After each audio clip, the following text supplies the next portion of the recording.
Hello and welcome back. We are in Zeeland, Michigan for the Zeeland Twilight Criterium. This is the Cat3 4 race. And I showed up to the start line pretty late. Actually, I thought I showed up at a fairly reasonable time, but just after other people. So I am towards the back of this race. I think maybe there's about 20 25 racers here today, and you see a couple behind me. So, 6 corner crit. Certainly things can get strung out, so I want to try to make it to the front relatively quickly, but you can see I kind of get caught behind some people. Got to hammer it to catch back up, and just going to work to get a little bit towards the front here in the first lap to make sure I don't miss anything that happens immediately. In this race, there's really only one team with multiple people. So we see the bike shop team with one of their riders right here. I'll be coming up against. So three strong riders and three smart riders. So expectation from me going into this is that they're going to constantly be attacking and counterattacking when each of the riders gets caught. So that's what I'm mostly looking for, and really hoping that the group chases them back down, that I don't have to do that. I think last year Base Media was here with 3-4 riders, and I did a lot of the chasing back on for the first half before people took over, and so really hoping in this one I don't need to do that. But we'll see how it turns out. I'm still pretty far towards the back, but nothing crazy happening yet. I'm just going to continue to work towards getting towards the front here in a little bit. The course is slightly different than it was the previous year, but it's still a 6-corner crit. Something that did happen in the Cat 3-4 race quite a bit last year were crashes. I think we had 3 separate crashes in the race. They were all behind me, so none of them impacted me, but certainly we did see this being really the only criterium in Michigan being a 6-corner crit. People not quite used to that, and we saw crashes, so I'm on the lookout, looking for people who do that. But I will say, we didn't end up having any issues, at least any that I noticed this year, so that's awesome. Everyone's staying upright. Okay, and so we're coming back to the start-finish line here to finish up the first lap. And so really it's a pretty uneventful first 10 minutes or so of this race. No attacks. I really sit in the back half of the field, so you can't really see much from my vantage point anyway. So I'm going to skip ahead to the first attack.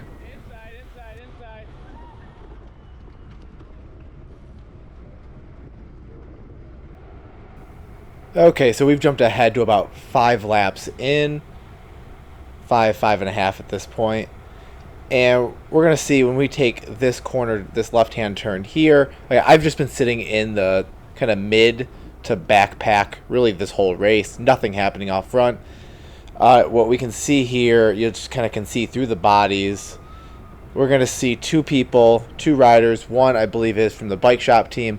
Kind of hit off to the right side and hammer it. They're going to be the first attack of the day. And, obviously, I'm not in a great position because I'm way back here, 15th or so, somewhere 15th to 20th. But you can see the whole entire group surges.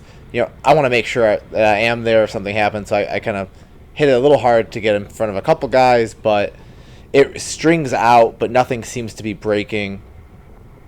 So, everyone ups the tempo. No one's going to let this break go. So, I'm pushing hard, obviously, here to stay on and stay connected, stay in the draft.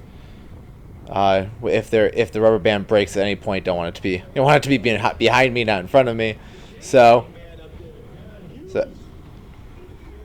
it sounds like John Hughes is the one who went on that first attack, again from the bike shop, and again everyone pushing hard to get back on. So this attack's not going to last. But like I was saying, my thought was once the attacks start, it's going to be counterattack from that team. One of the 3 riders is right here, right in front of me.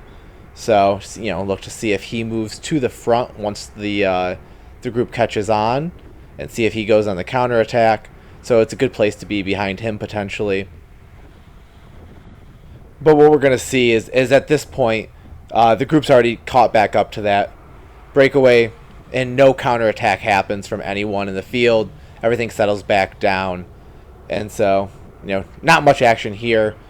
And with that, we'll end up jumping ahead again to the next set of action, which happens on a preem lap.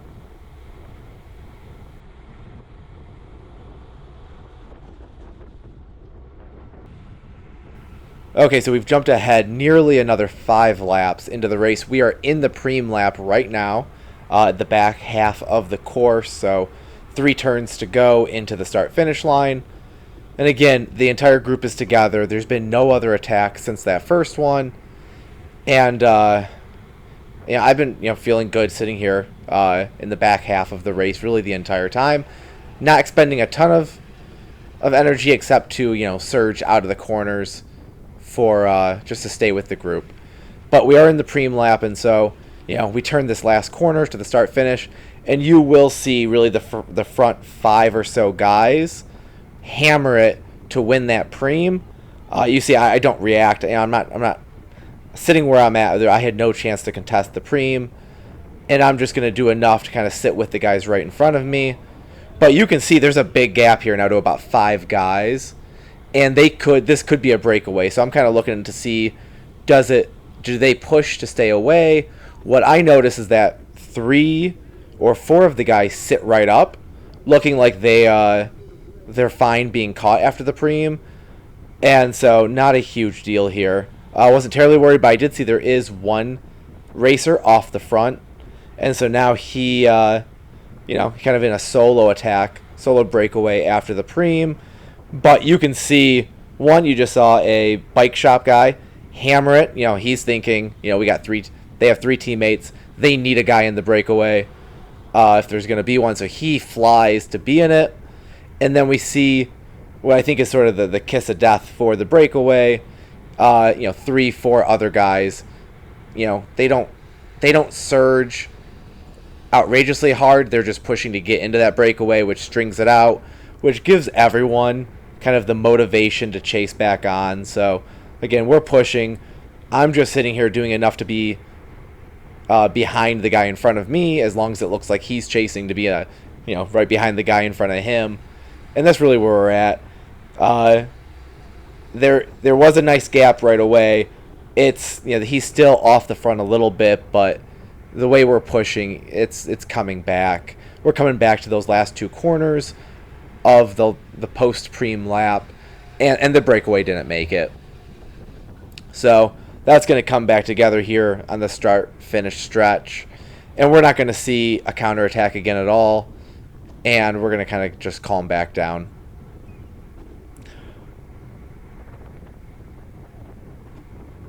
You'll see here, once that guy makes contact, everyone slows down.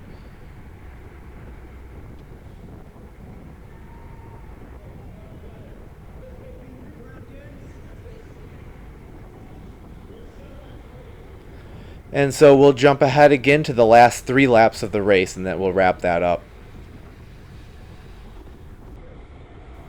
Okay, we've jumped ahead about 4 laps to the final 3 laps of the race. We're just going to watch. We'll play continuously here to the end here and talk through what happens. So, again, the entire group is together. And at 3 laps, you kind of start to talk about, at 2 laps to go, 3 laps to go, everyone kind of sees the finish line. And so often breakaways don't tend to happen at this point. So I was kind of sitting here relaxing, going, okay, we're all together. This will probably be a sprint finish, a group finish, and hopefully I can go for the podium at that point. So we take this next big corner, and we do, and I'm not sure if we've seen it yet, but we do actually get an attack that happens here in this lap. Let's see. I didn't see anybody off the front yet, but let's take this next corner and see if we can see somebody go early to the right-hand corner.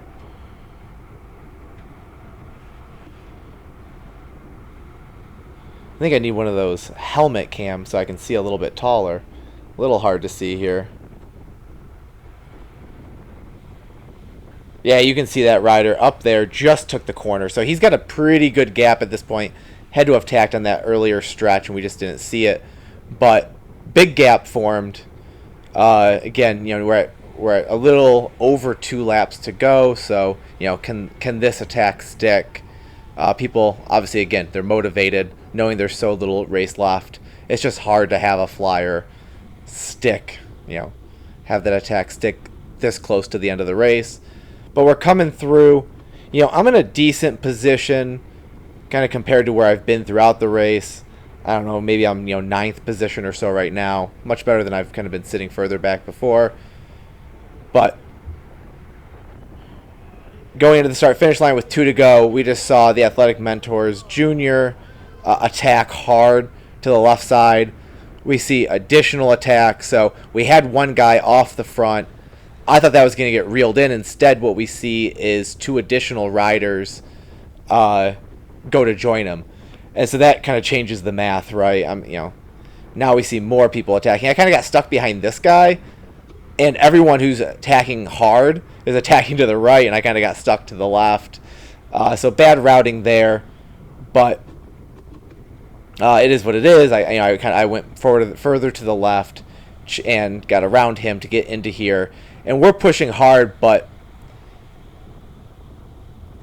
you got three guys up there now pushing hard, knowing that they only have a lap and a half to go. I was hoping these guys would attack a little harder. You can see I'm freewheeling, so we're not going as hard as we should. Should be to catch them. Really, but you can see I'm sitting here really hoping these guys are going to do the work for me. Again, this entire race, I've done almost no work. Just sitting in the draft, but getting a little antsy, right? Hoping people push a little bit harder.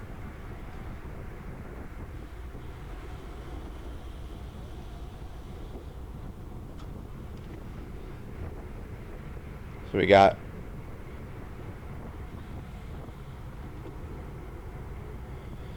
two more corners to go, and then we're into the last lap. We still got now 3 guys way off the front. You know, this group just not pushing as hard as we need to be to chase them down. But still a whole lap to go. Hoping we chase down.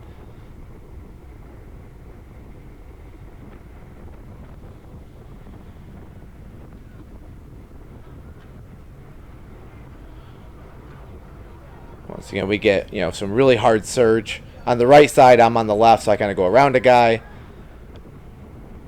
Again, still got a whole lap to go. Hopefully we can chase him down. Hopefully we can get there. But again, just not pushing as hard as we need to. You can't even see. You can maybe just see the guys off, or I'm not even sure you can see him at this point. Again, the attack, the surge is to the right. I'm on the left, but I can kind of jump back on that wheel.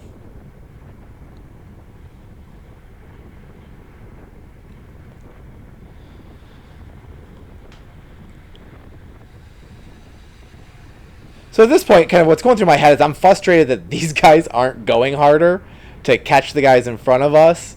But you don't see me jumping to the front, hammering it, and doing anything. Oh, okay, so you can see the guys in front right there. They just turned, so they're still close.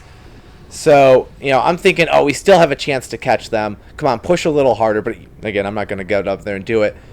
But, all right, so now, you know, feeling good. There's 3 guys out there. I'm the third wheel here of this group, but this is where I messed things up. So we're going to talk through this last little bit here. So I come here, they're right there. We only got 2 corners to go, and you know we start to see this gap open up of this guy to the guy in front. I'm like, you know, like, okay, I'm gonna have to go around this guy. He's blowing up. I try to go to his outside, and I hit the curb. I just can't quite get there. So now I go to the inside of him. And then he slams that door shut, and I have to hit my brakes. And after I hit my brakes, I mean, my race is over. And so I ended up, keeping my place after Hughes passes me. But my race was over at that point. Wasn't going to be able to compete for the podium. I think had I done that differently, I think I could have done it differently. So I think I could have gone. One, I should have, on that straightaway before the double turn, I should have passed him. I saw the gap opening to him, from him to the guy in front of him, and I could have just gone around him and surged, and then I could have had whatever line I wanted into the finish line. But instead I tried to pass him on 2 different corners, which is just such a dumb place to try to pass somebody. The straightaways were open. They would have been easier. There was no reason for me not to try to pass on the straightaway instead of the corners. And I pinned myself first on the outside, then on the inside, really ending my race. So took 6th. I did no work throughout the whole race. There's no reason I shouldn't have gotten on the podium, or won the race. We were close enough to that group, but made a couple of really critical mistakes there and ended my race. So that's it. Thank you for watching, and have a great one.